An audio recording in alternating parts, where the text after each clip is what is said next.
In today's video, I'm going to teach you how to sign in to Google Workspace. First, open your web browser and head to Google. In the search bar, type Google Workspace. This is the quickest way to get to the official site without having to remember a specific address. When the results appear, look for the official Google Workspace listing. It should clearly reference Google's business apps and collaboration tools. Always make sure you're clicking a result that points to a google.com domain to avoid any lookalike sites or ads that aren't relevant. From the search results, click the link that says Google Workspace, Business Apps and Collaboration Tools. This takes you to the main Workspace homepage where Google highlights its suite of tools like Gmail, Drive, Calendar, and Meet for organizations. It's a good checkpoint to confirm you're in the right place before signing in. On the Workspace homepage, find and click Admin Console.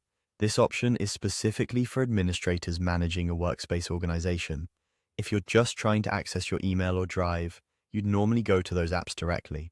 But since we're focusing on signing into the admin side, the Admin Console is what you want here. If you don't have a Google Workspace account for your organization yet, you'll see an option to start a trial. That's a handy way to explore features, though you can skip it if you already have an account. You'll now see the Google sign-in screen. In the email field, type the account that's registered with Google Workspace. This is typically your work or school email under your organization's domain. It's important to use the correct account here. A personal @gmail.com address usually won't have admin access unless it's been explicitly set up. If you're signed into multiple Google accounts in your browser, you may need to switch to the right one to proceed. After entering your email, click Continue.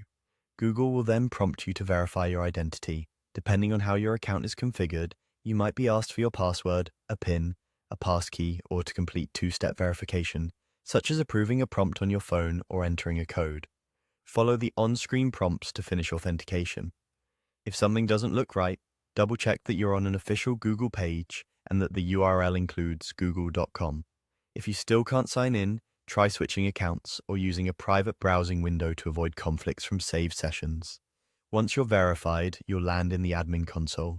That's it, you're signed in and ready to manage your organization's settings, users, and apps.